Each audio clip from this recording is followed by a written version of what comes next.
when people have any disability or special needs, we always think that they are less than us. We never think that they could also be more than us. Yeah. It's always a lesser feeling. So, but when I saw Varun after with last 23 years, I think that Varun is so much better than me in so many different ways. Even great leaders get stuck. Others thrive. I'm Mark Cook, New York Times bestselling author, president of Windfall Partners. We get leaders unstuck and thriving with their teams. Clients upgrade leaders' retreats and conferences with my 5-star keynotes and breakouts on leaders' bold encounters. Also, leaders get weekly consulting as they execute key steps. Plus, brief check-ins guarantee results, live or via Zoom. After turnarounds as chief executive and 9 global studies of 2 million award-winning leaders, I've coached 4,000 client wins at top brands with my approach in over 50 cities worldwide. My Bold Encounters is an advanced system for leading. First, powerful steps on a path forward. Second, problem-solving skills that beat obstacles fast. Leaders create revenue breakthroughs and clients see new profits. Now let's lead with Bold Encounters today. Welcome to Bold Encounters. Today we have a very special guest. She's a TEDx speaker and a Goldman Sachs Global 20 Fellowship Award winner and a 10K Women Interview winner. And we're going to talk about life lessons from her big challenges in life and work, and how she broke through those challenges and created breakthroughs in both her work and her life and in her family. We have with us today Madhavi Adimulam from India. Welcome. How are you today? Thank you so much, Mark. I'm good.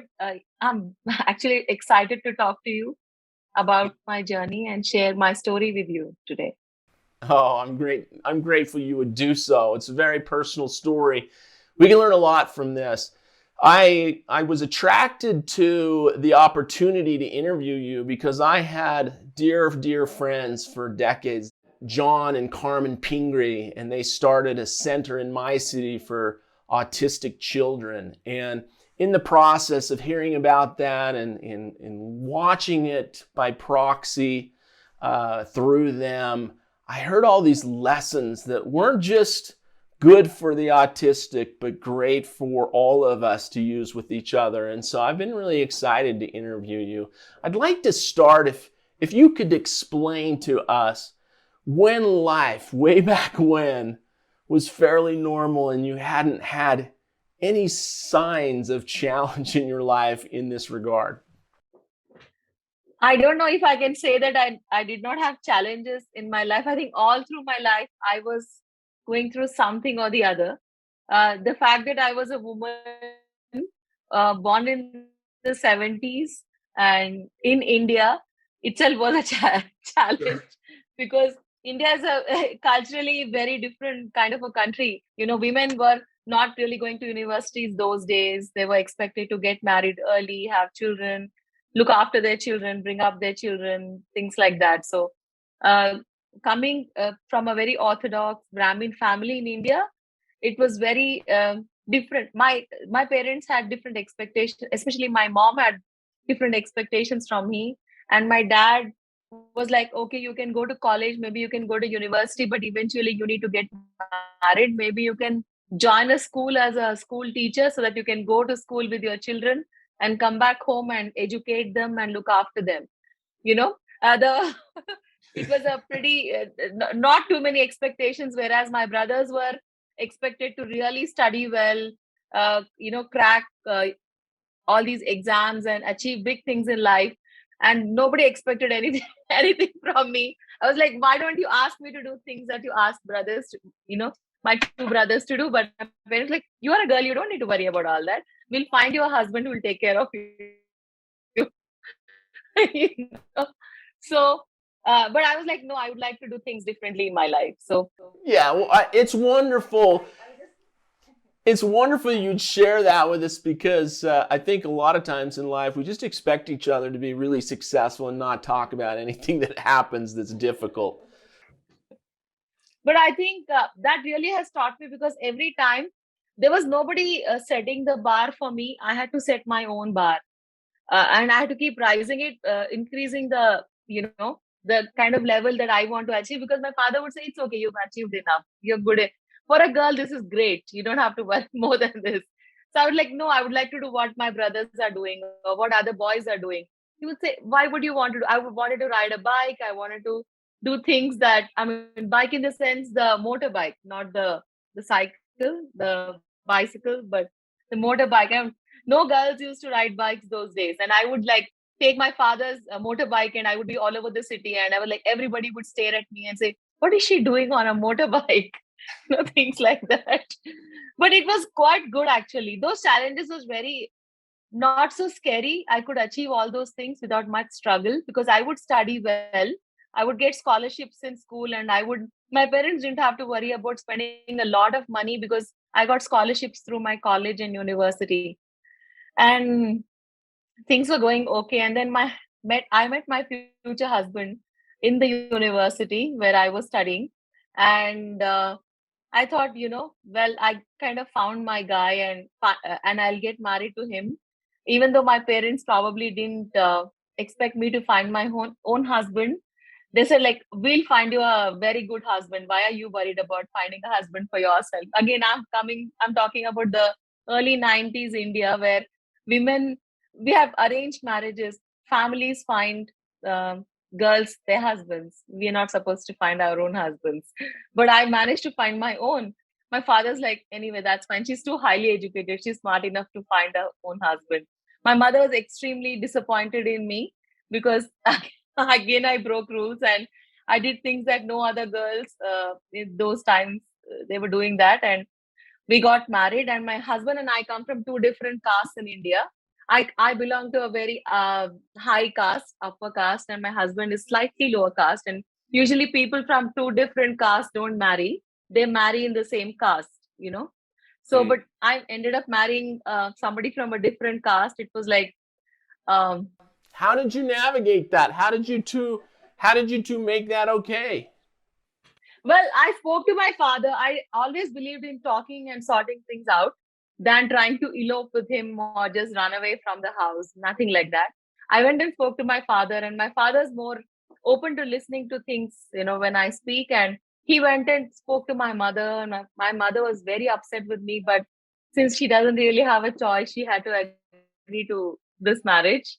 And I did not have a big fat Indian wedding. I had a court wedding. I went to a court, and I got married in a court, because I didn't want to do all the crazy Indian wedding.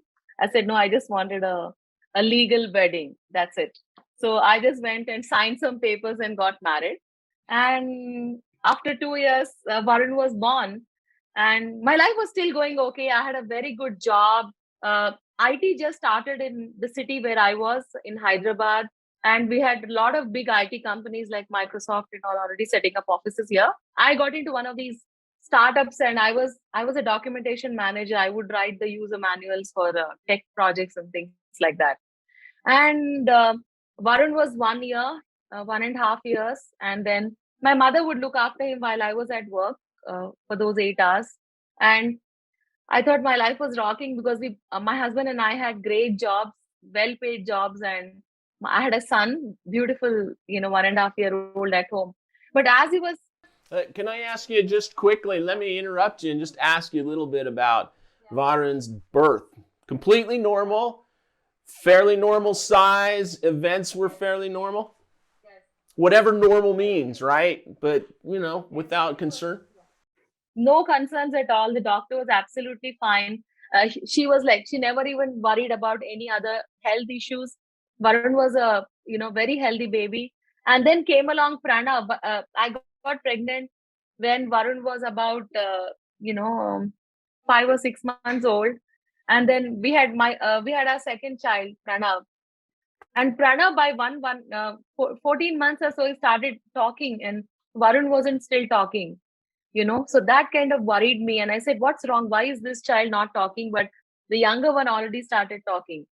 My parents also were like, maybe boys speak late, and that's okay, let's wait for some more time. And my pediatrician also like since he met all the other milestones, she did not worry about just speech, milestone being delayed. She thought maybe he's going to take longer. So, but I knew something was not good about this whole thing. So there was no Google, by the way, those days. So I had to figure out a way to search for information. But I had access to internet thanks to my office. I had access to internet, and I started searching for reasons why children don't speak. And I stumbled upon Autism Society of America's website, where there was a parent questionnaire that I could answer. And I found out like Varun ticked off 9 out of 10 boxes. And that's when I knew there was autism. And then I had to take that print out and go and meet my pediatrician and tell her that, look, Varun has autism. You need to do something about it. What can we do about it? And that's how my whole journey with autism started. Yeah. Well, it's interesting to note too, back then, not only everyone didn't have Google and things, but the internet wasn't full of information. We have piled and piled over the decades all this information in the last 30 years. But back then, you could look whatever you wanted up and you'd have 5 answers, not 100,000 like you do now. Yeah. Well, that's amazing. And so you had to hunt for it. You probably had to use a CD-ROM or something to get on to AOL or something. Anyway, so tell us what happened next. You start to feel like there's something wrong, and you learn that it might be because of this questionnaire, autism. Talk a little bit more about your interactions with the doctor and how you felt things went there. My doctor thought I was too well-read and too anxious. She said, you read too many things about bringing up children, and then you probably are confused about so many things that you read. I think you should leave the diagnosis to me and you should just take care of children. But, I somehow felt that since autism is a neurological disorder, it's not really like a medical condition that can be treated in a regular pediatrician's clinic. I don't think pediatricians in India, even now, pediatricians in India are not so well versed with diagnosing autism in their clinics because they're too busy with other conditions that, that they get every day in their clinics. And those days, imagine doctors, in their lifetime, I was talking to some very senior doctors from those days. And they were telling me that in their lifetime, they would just see 1 or 2 cases of autism in their whole life. So how do we expect them to understand and screen developmental delays, especially like autism in their clinics? So my doctor was absolutely clueless what was happening to my son those days. Yeah.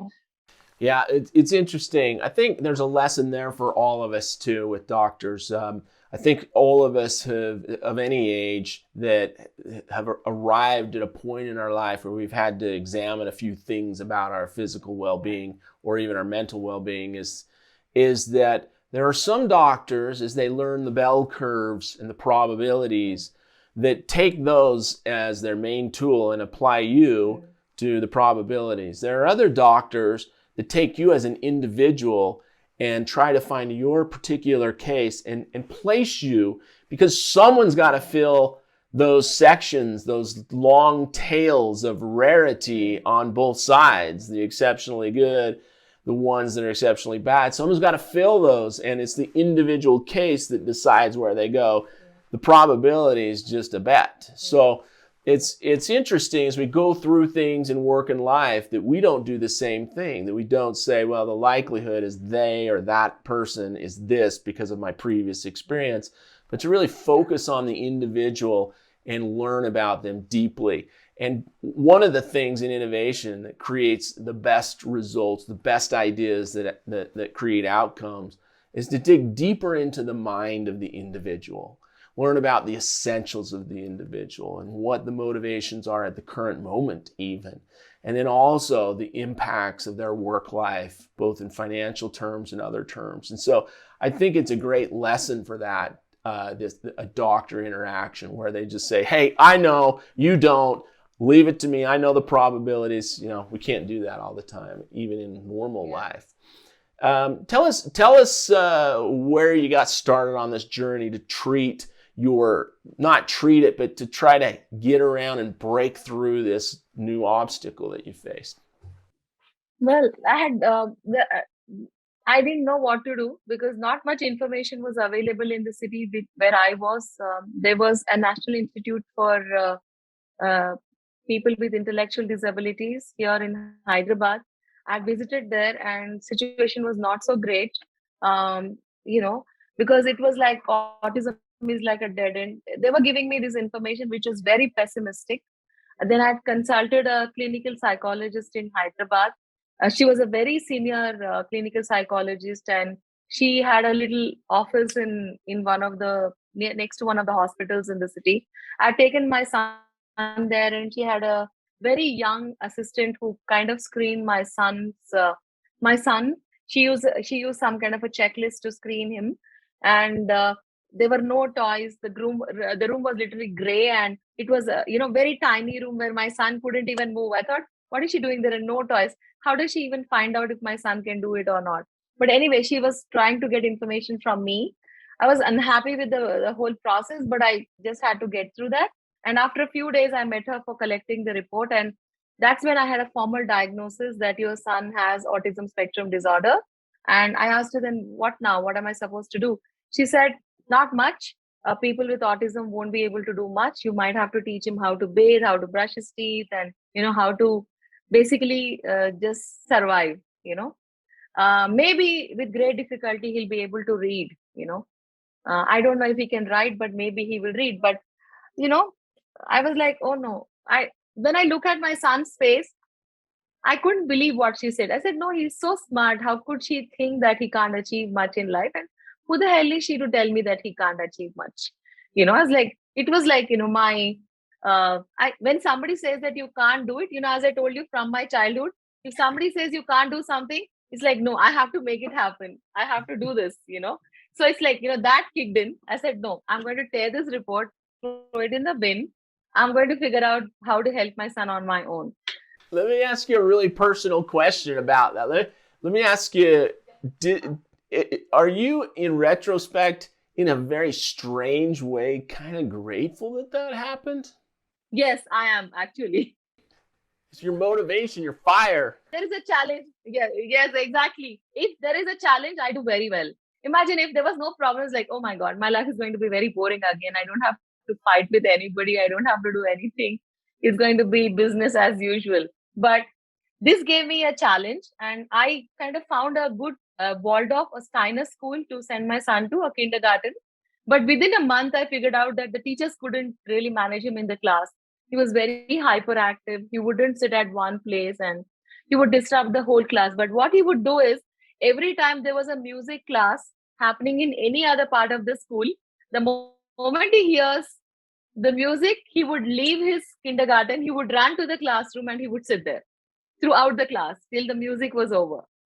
And he would run from class to class, attending music classes whole day. He would never sit in his kindergarten, but he would be in every other class in the school.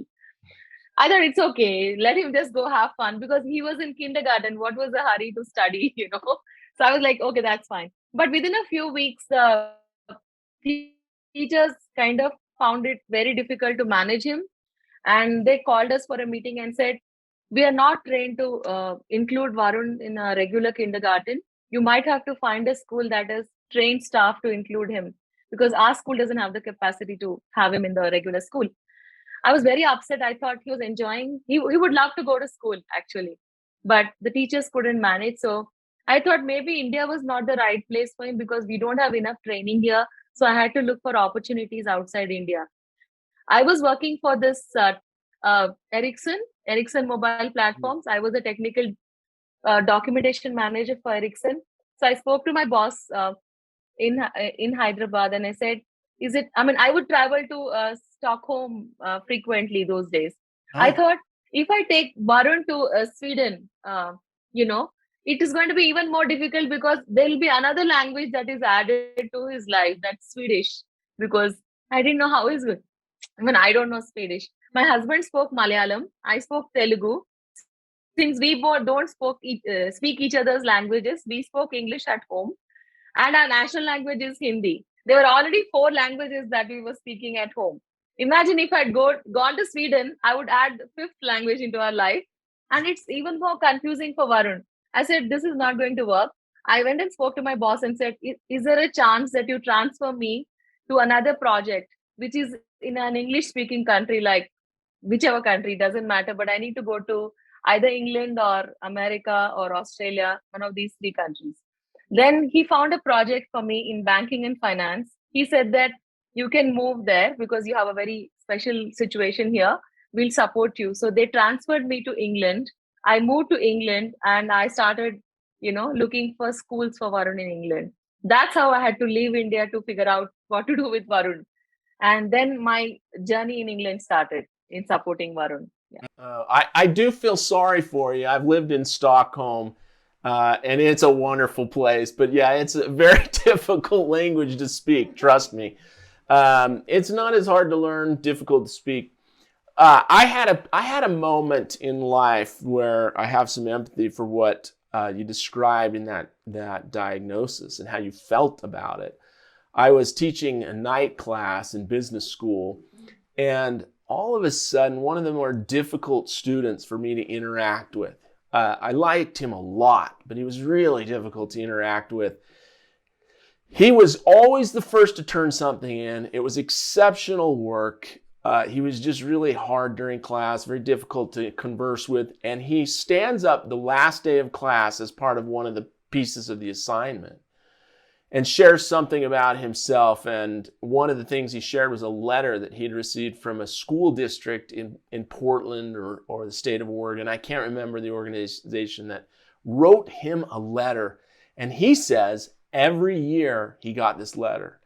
And it was a letter about a diagnosis that he'd had a learning disability when he was young. And every year he got this letter reminding him there was something wrong with him and that he shouldn't expect too much out of life, basically. And he read it to the class, and we all couldn't believe that someone would tell him that.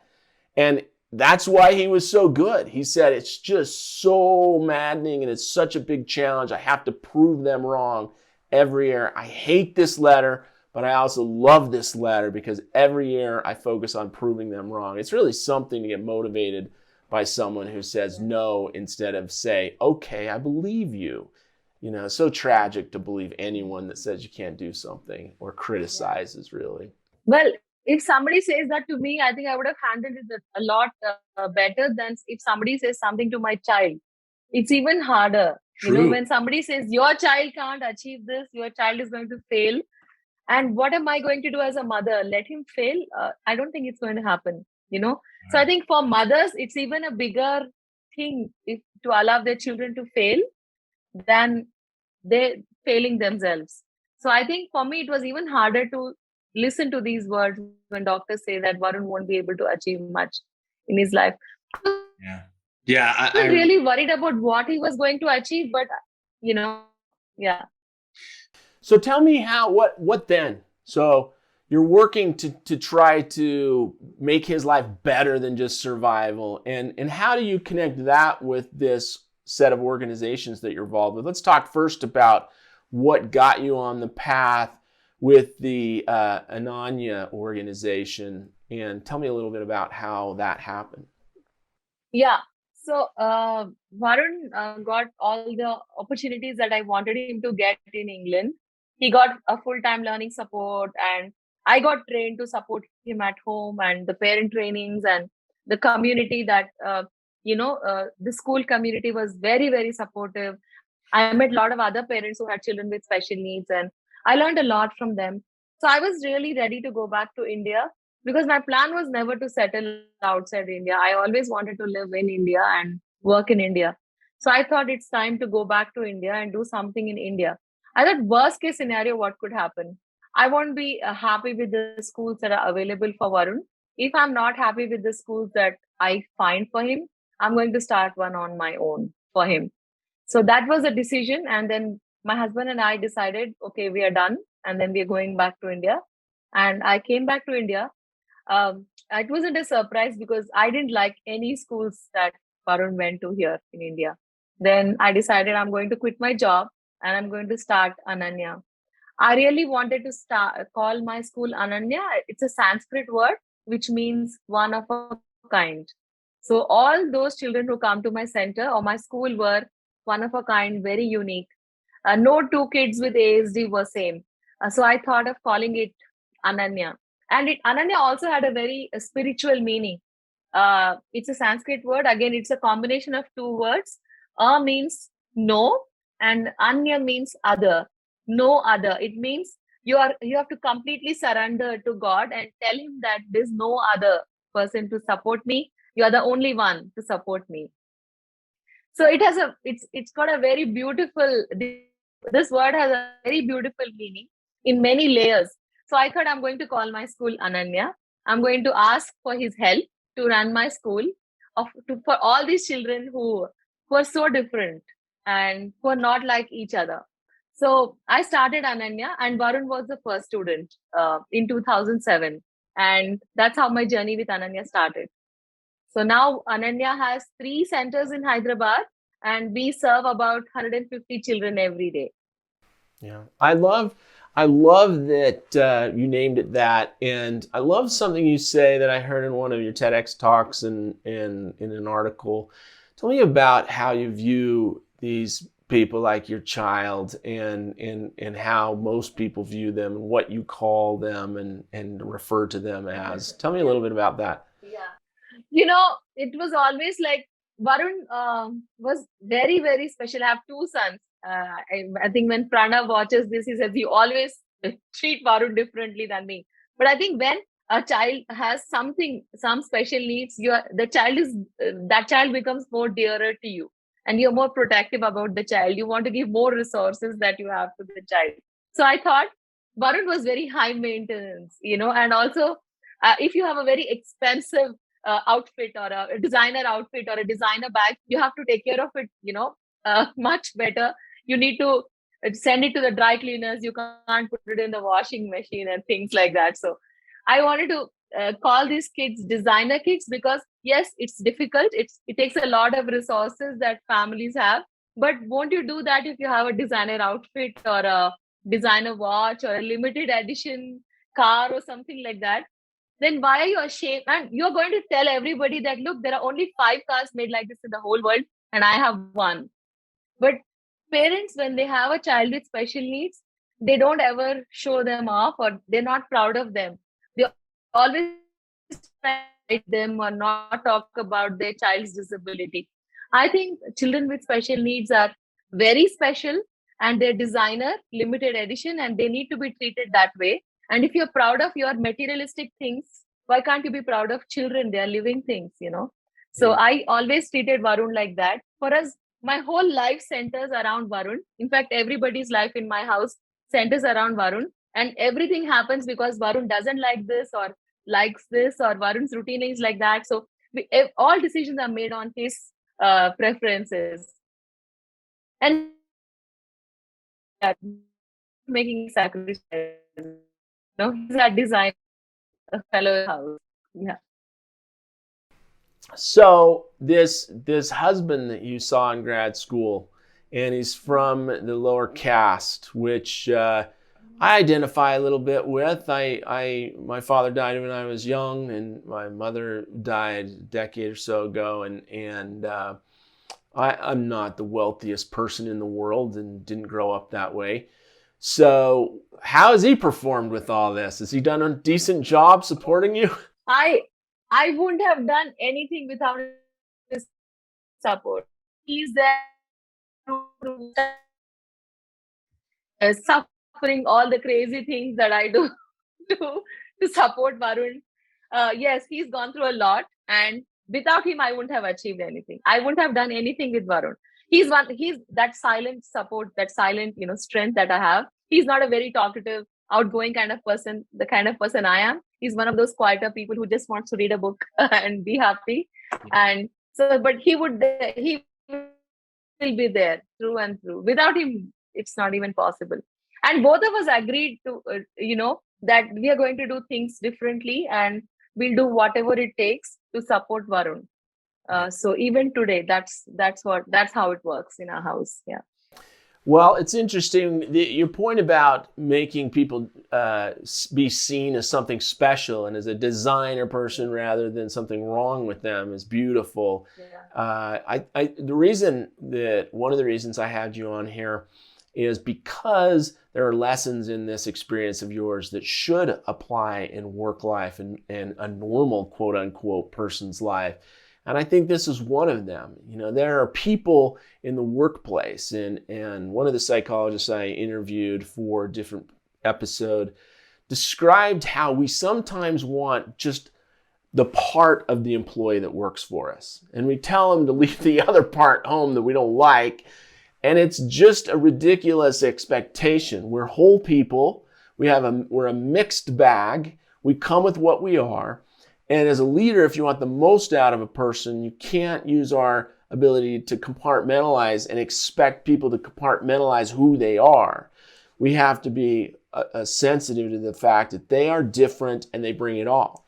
And the positive things that come with this different type of a brain that your son can be quite beautiful. The music, tell me a little bit about the music, and then we'll play a clip for the audience. But tell me a little bit about that interest in music and how it developed in. So as I told you, even from his kindergarten, I would see him running from class to class, listening to music, that music classes in other classrooms. So we always knew that Varun had some inclination towards music. And my husband used to listen to Hindustani classical music at home all the time. So Varun would just, since he was pre-verbal and he wasn't yet speaking, he would hum those compositions, but perfectly hum. We could see the timing and the rhythm was absolutely perfect. So we knew that this boy was picking up all those things. But since we were living outside India, it was hard for us to find somebody who would teach him Indian classical music. So we had to find a way to, expose him to music. And that was the only way. We would play music throughout the day at home, and he would love it. And we couldn't even afford hiring a music teacher for him because all our whatever we earned was we were spending towards therapy and things like that. So we eventually came back to India, and then we found a beautiful music therapist. She's an amazing lady, and she agreed to work with Varun, and that's how his journey with Indian classical music started. And there's no looking back. It's been 16 years. And was there a transition between humming and performing? Because I've seen him perform. Yes. So we started his music as music therapy first, because this music teacher of his, Mrs. Kamala, she said that some ragas could create anxiety, or children can get more excited. So let's slowly introduce him to some ragas that are very calming and soothing, and then we'll introduce other ragas that have more energy and that can cause more energy in him. He's already not sitting at one place, and those ragas are probably not good for him. So I left the decision making to her, and he would never sit in front of her and sing. He would stand near the window, or he would just lie down on the sofa. He would do anything but she never insisted on him to sit at one place and do this and do that. She would just let him be in the room and she would sing. And eventually he started sitting in front of her and he started learning, reciting those compositions with her. And that's how it took probably a year or two. And in a few years, she told me that I think my job is done. He's ready to learn music from anybody because I've done the basics, and now you need to take him to the next level. That's how I found his other teachers after that. Yeah.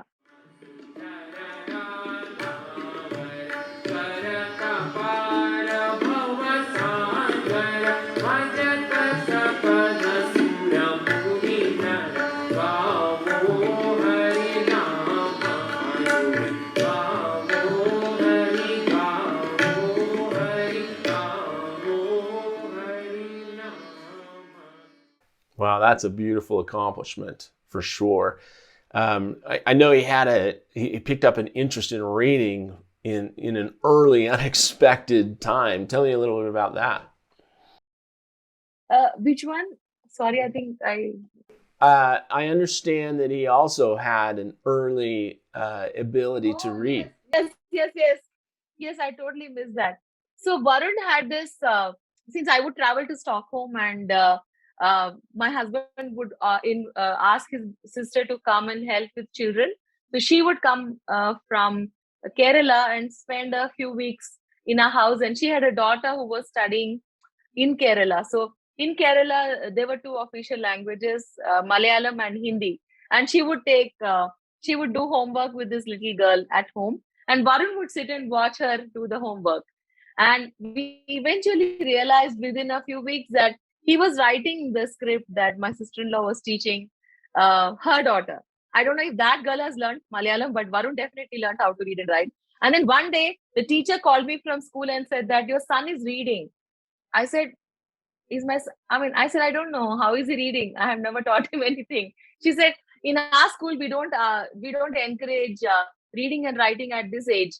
I said, I don't know how he's reading. He's just reading on his own. She said, how is it even possible? How can he read all the names of the month in a calendar? I said, I don't know it. And she didn't believe me. It was an issue because he was going to a Steiner school, and in Steiner schools, reading and writing starts when kids turn 6 years, and my son was 3. And you hadn't been like showing him books and reading with them, and you didn't expect him to be able to, so you didn't? No, because I also did not believe that children should read and write early. I wanted them to take their time, play, and be children. So I had lots of books at home, but I never knew that he was reading those books.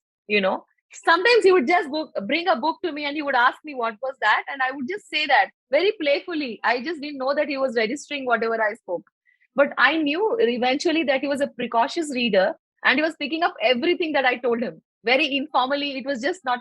I never sat with him and read a book in my life, for God's sake. But he just picked up reading.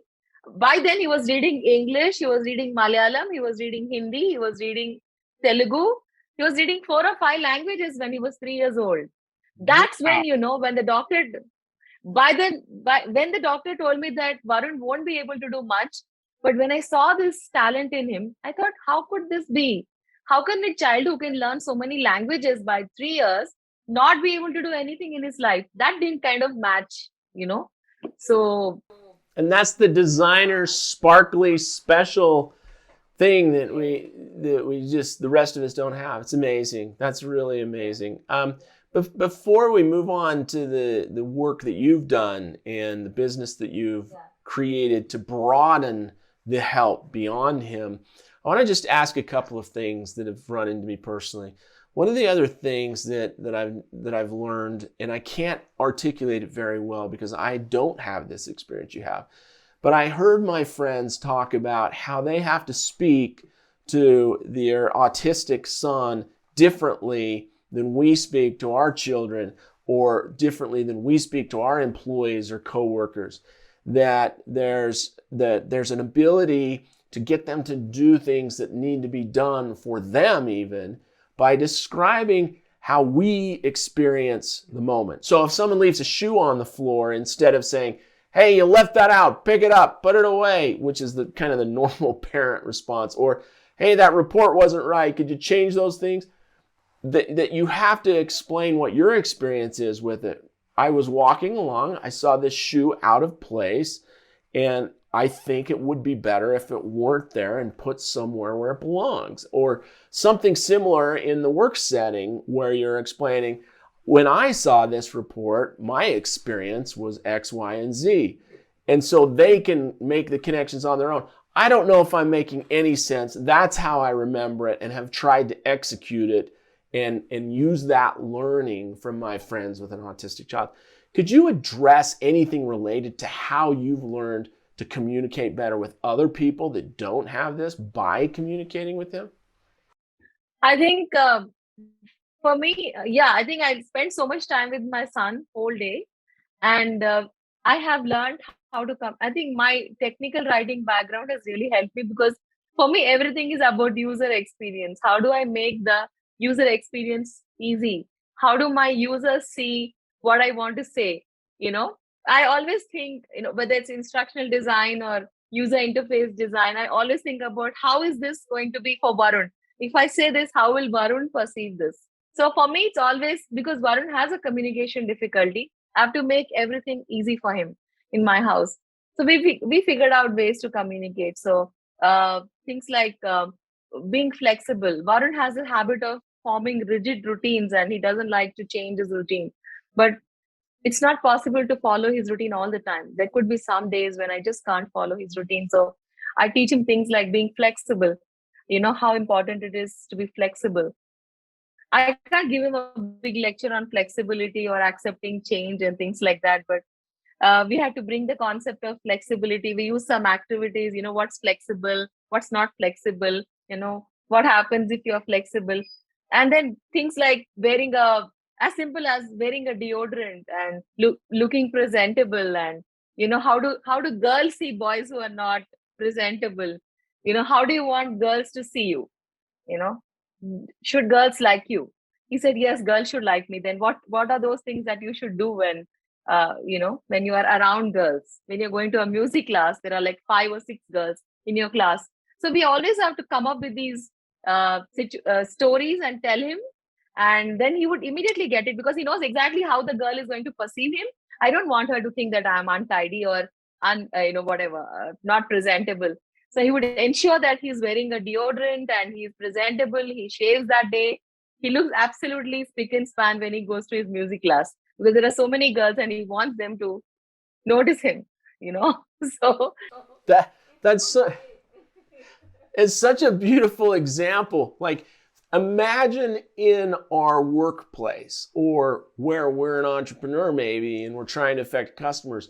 Either way, whether it's a big internal set of customers or your real customers and entrepreneur, imagine if we would keep things simple and always remember, Varun, I've got to create this message. All of us who listen to this, thousands of people end up hearing this in different places.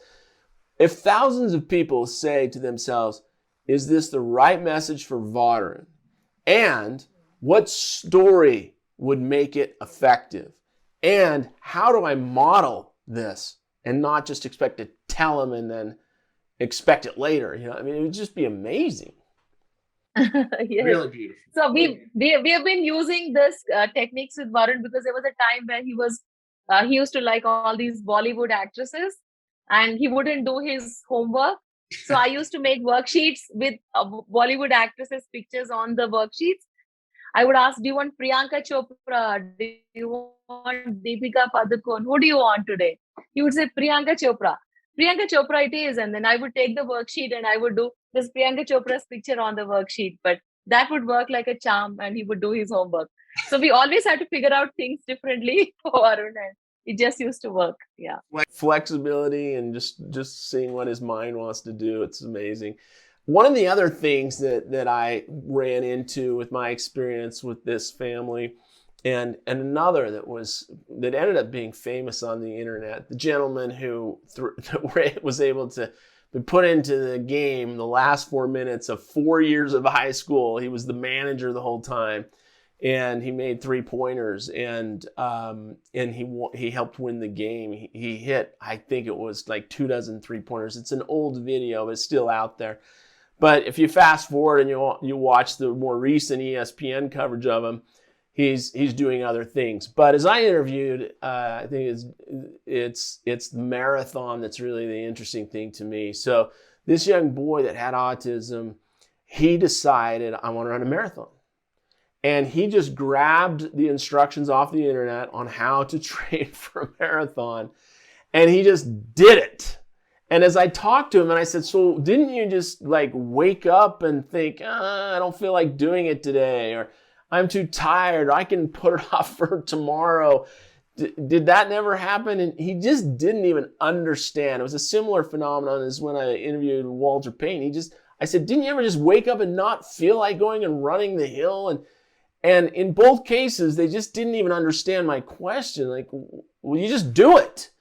And I said, well, I think most of us don't feel that way. Most of us are finding ways to not do it, even though intellectually we want to do it. And I think it's such a powerful lesson that they just do what you should do. And yet we think there's something wrong when they're really designer people. They're designer people that execute so amazingly. Tell me a little bit about your perspective on that. Have you experienced something similar to that with Varun? Yeah. I've never seen him complaining about anything. If there is a routine, and if he's following that routine, no matter what happens, rain or shine, he wakes up and he does that. Not a single day. Even if he come home, say at 2 a.m. or 3 a.m., the first thing he does is he brushes his teeth and then only he goes to bed, because that's his routine. Some days I would like, oh, I'm not going to brush my teeth. I'm just going to sleep. It's okay to skip one day. That's not going to happen in Varun's life, you know. So Music starts at 2:30 in the afternoon. It starts at 2:30. It has no one for me to because it's part of his routine. And I request all teachers, if you're going to cancel the class, please give us at least 24 hours notice so that I inform Varun. So Varun really loves following his routine. He doesn't complain of how many hours of music practice I need to do today. I need a break. I've never heard him complain of canceling the classes, or today it's too cold or it's too hot or whatever. He never says that. His teachers are so impressed with his dedication, because I don't think they find students like Varun anywhere else. So all these music teachers, when they started with Varun, they said classical music is very difficult to learn. How is he going to manage with autism? I said, just why don't you try for a few days? And if you think it's not possible to teach him, it's okay. We don't have to continue. And then within 3 days, they come back and tell me, he's awesome. We are going to teach him. There's no problem. He can learn very well. So he's proved all those teachers who were skeptical about his, how to teach people with autism. He proved them all wrong. And they are they become his fans in a few days' time. Well, that's beautiful. It's such a great lesson, for all of us to think, just realize those things we think are in our way and are real, those feelings of obstacle and procrastination are really not real. Every time they show up, we have to just say that there's a whole category of people out there, these designer people, that just don't even see those, and they just charge right through them, and that we're making them up, they're pretend, and just to mentally push them aside. I think it's a beautiful lesson in this scenario. And it's always, there's one more thing that we always think. When we somehow feel that when people have any disability or special needs, we always think that they are less than us. We never think that they could also be more than us, Yeah. It's always a lesser feeling. So, but when I saw Varun with last 23 years, I think that Varun is so much better than me in so many different ways. So his disability, we call it disability, unfortunately. His autism is more of his strength, not his weakness or not his challenge. And there's so much we can learn from Varun. Then, whenever I feel low, I feel that when Varun is able to do so much, can I not do this much? So it kind of motivates me to wake up every morning and come and face the world, because I know that I have Varun at home and he's struggling and he's doing his things, and I'm supposed to do my things. And that's it. He's inspiring you. That's beautiful. Yeah, they're disabled at the boring stuff, and they're amazing at these interesting things, kind of. So let's move to you, since he inspires you. You were selected by Goldman Sachs as one of the 20 most opportune women to affect the planet, to do good, and they picked 20 10 years ago, 20 people, 20 women in 20 countries, and you were top 20 in the world at what they saw your potential was. And so you've built this first company and then your second company. Tell us about the journey of building the first company and just taking it just past Varun, and then tell us about the journey on what it transitioned to. It's a beautiful story. Yes, my journey started with Varun, but I didn't want to end with Varun. I thought there were so many children in India who did not have the opportunity to go abroad and get the help that they needed.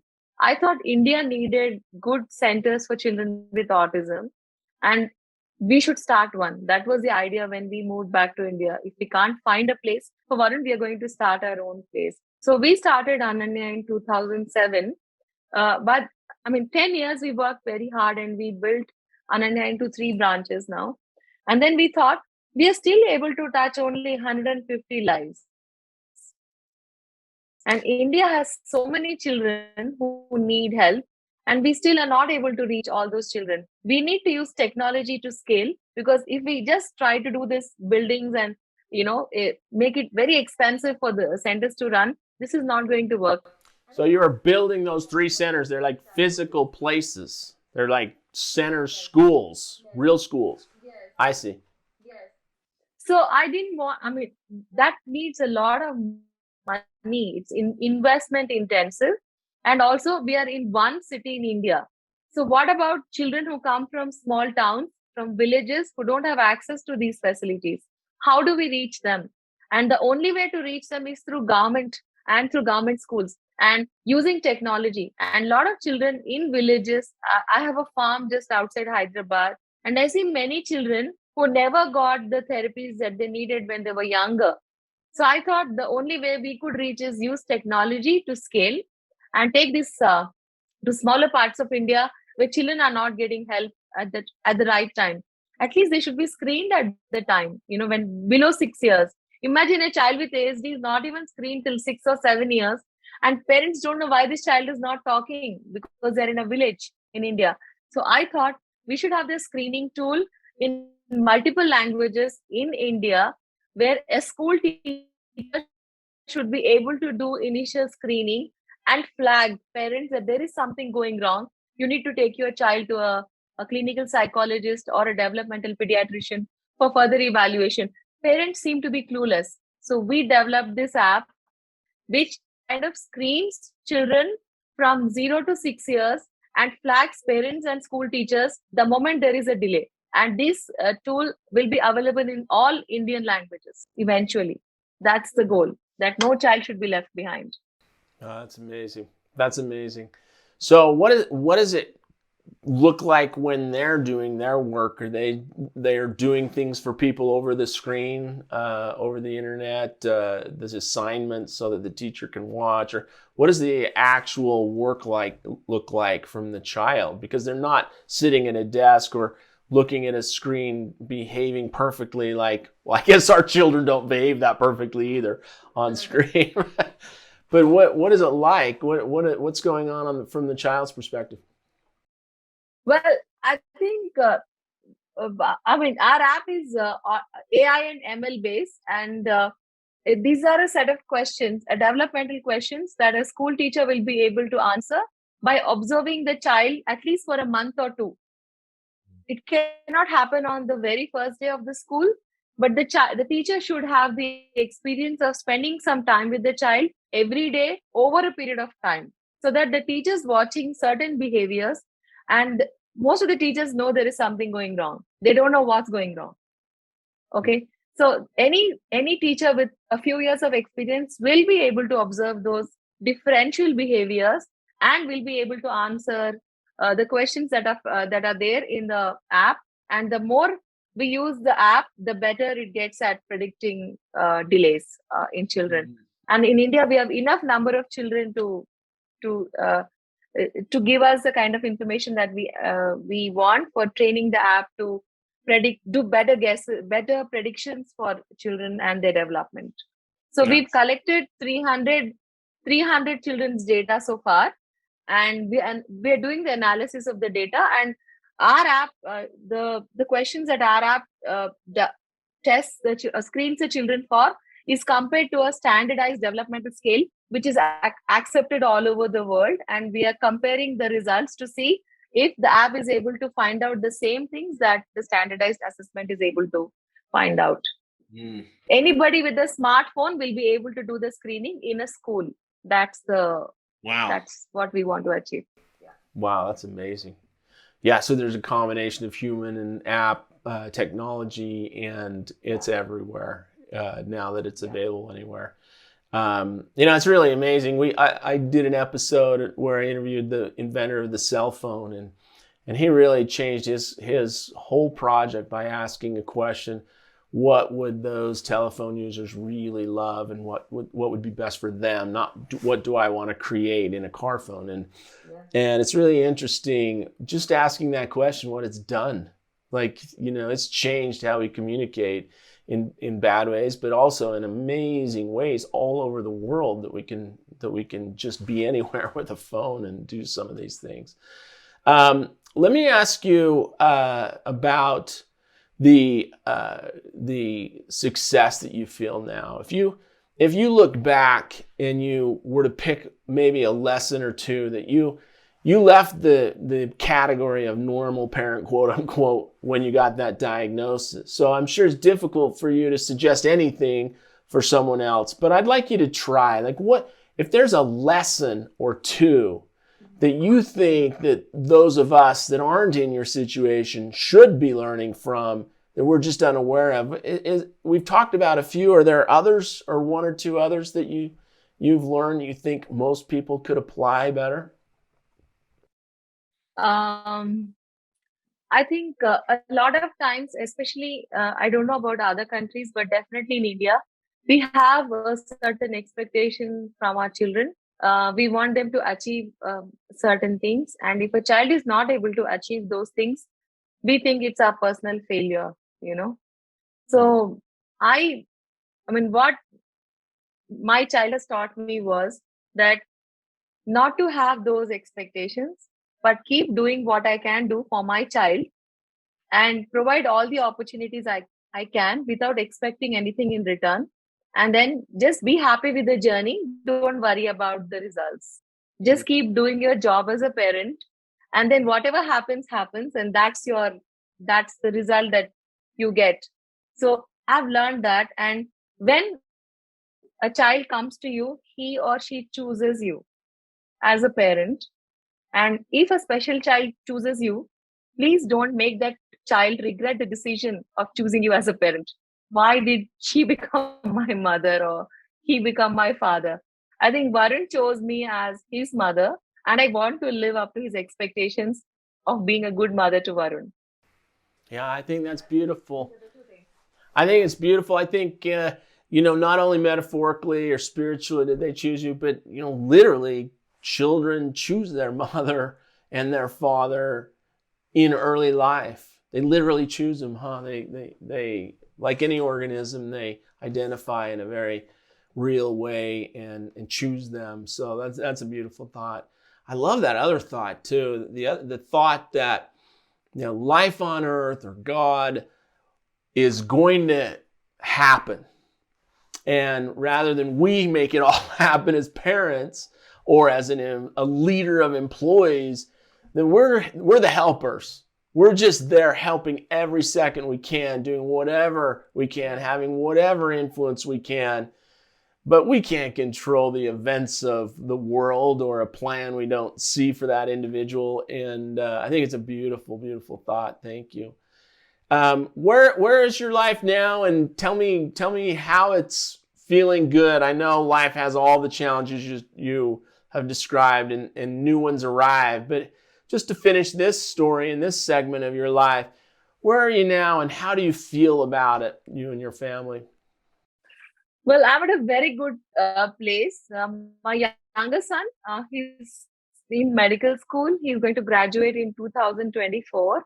He Wow. wants to join me and work with me, and work in the same space of neurological and developmental delays. So I'm looking forward to the time that I'm going to spend with my son, working with him in Ananya, expanding Ananya to all over India. And right now, as we are talking, I'm talking to a few people in other parts of India who want to start Ananya in their city. So hopefully, maybe next time we talk, we'll have more centers all over India. That's where I am now. Wow, that's beautiful. Madhavi, I just want to thank you for your example. I think this example of being caught in life where it forces you to slow down and learn the lessons we've discussed is a great reminder for the rest of us. It's really impacted how I'm going to view my day tomorrow. And I just really want to thank you for joining me. It's been such an amazing experience. I also want to just give you a chance to tell us where to find you. And if people want to help you somehow, tell us about that. How can people find you online and how could they help you? They can reach us out from our website. It's called asap.org.in. Okay. They can find us on LinkedIn, on Madhavi Adimulam on my LinkedIn page, or on YouTube. We are pretty much everywhere on all the social media handles. They can either search for Ananya or Madhavi Adimulam and they can reach me. Okay. I'll put that on the screen too, and they'll be able to see it. Thank you for your time. I appreciate you so much, and I'm so glad to meet you. We'll talk soon. Thank you so much, Mark. Thank you. Thank you for joining us to get leaders unstuck and thriving with their teams. You've heard a little bit about the power of bold encounters and leadership. Watch on. Go to full episodes with the iconic expert interviews at markspencercook.com/podcast. And please subscribe. My site takes you directly to YouTube video and podcast versions.